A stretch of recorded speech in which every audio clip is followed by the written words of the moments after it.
Da, da, da, how you know all politics is fake? Da, da. Welcome to Pill Diaries, and this is about the fakeness of politics. Why you know, of course I'm using the USA as an example again. Yet again, Craig, he always does it.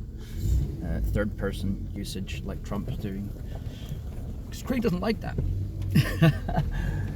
Imagine we all spoke in the third person. Anyway, look, I always thought there was a slim chance Trump could be one of the good guys. I still doubt it. I still hold out that slim chance, but I just don't really think so. Last time he was for anyone who understood what a disgusting human being Hillary Clinton is, and what a lust for power she has, it'd be a no-brainer for anyone to see that the lesser of two evils in that whole scenario there was Trump, right? And it looks like a lot of progressives did. Remembering, by the way, that in American politics, to understand this, the most popular political stance in America is having no stance at all, right?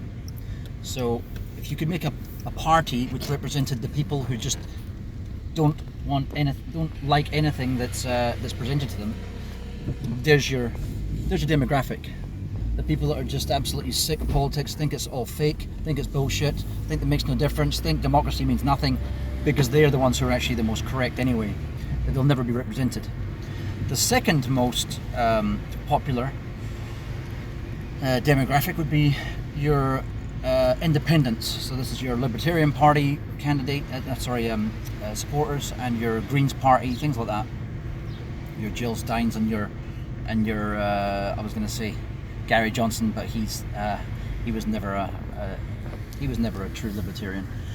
Anyway, so in this situation that we have is we have a bunch of these parties.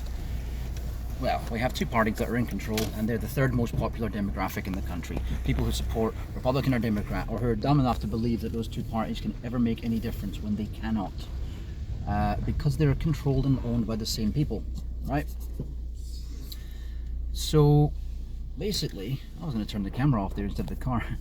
So basically, the reason why you know it's fake, just in a nutshell, is that they're doing the exact same playbook as 2016.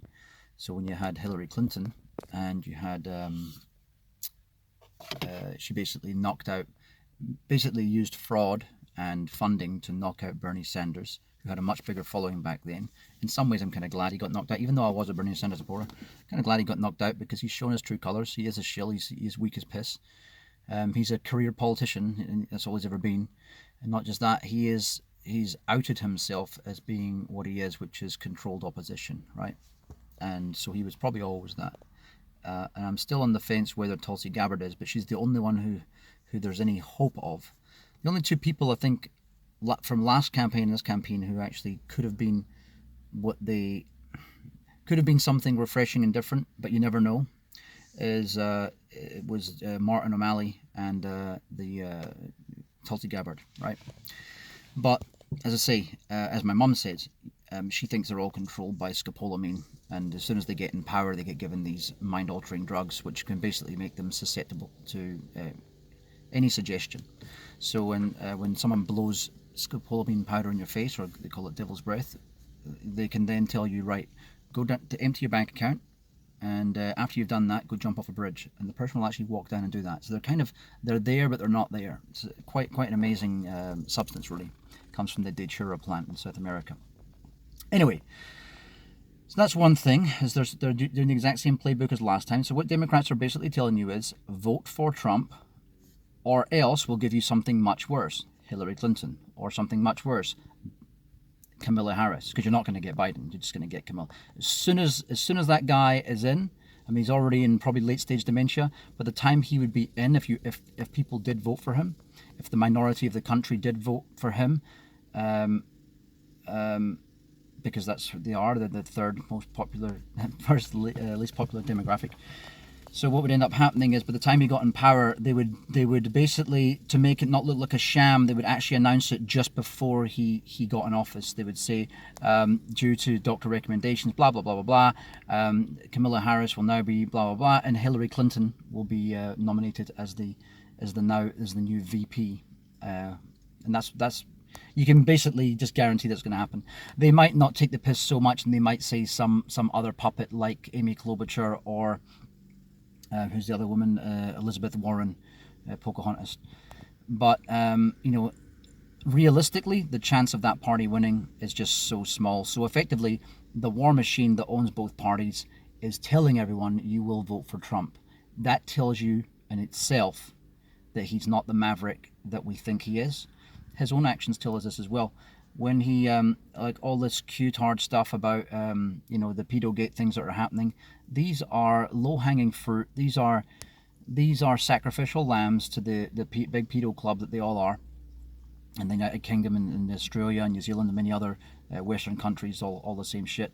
They're the head of the snake, because when it comes to Saudi Arabia and all the other countries and the third world countries in the world, look at Zimbabwe and look at the guy who was challenging Mugabe years ago, Morgan Tsvangirai, right?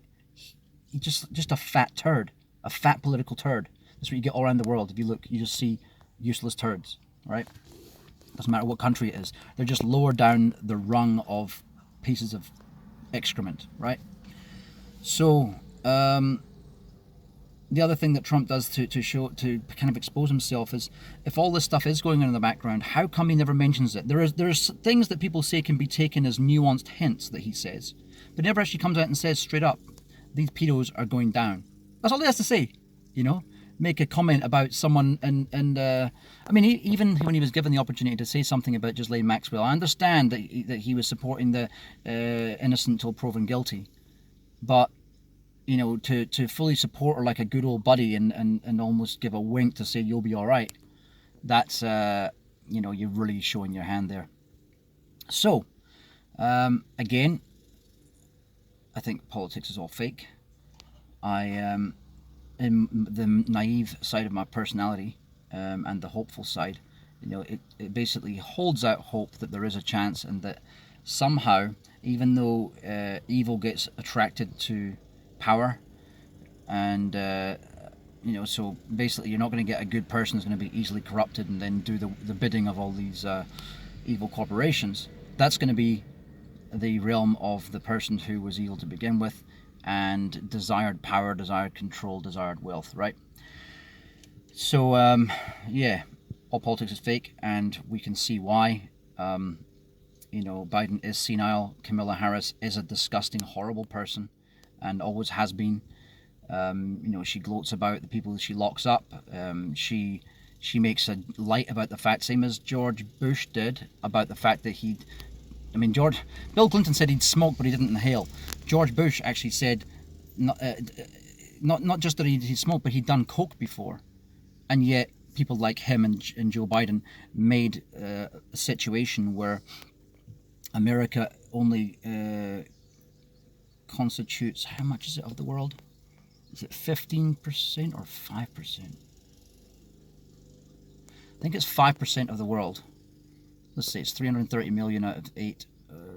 About 5% of the world, and yet they have 25%. So 1 in every 4 inmates in the world are in the USA. That means they have a massive prison population per head of capita than any other country. That doesn't mean that other countries aren't locking people up, although it might be true in some cases. It means that basically, it's a prison state. And Trump doesn't seem to have changed that. Barack Obama certainly didn't. As Barack was installing all the policies of the Republican Party all along. So both sides are no different. Joe Biden used to be a Republican. He still is. This is why you've got John Kasich trying to support the Democrats right now.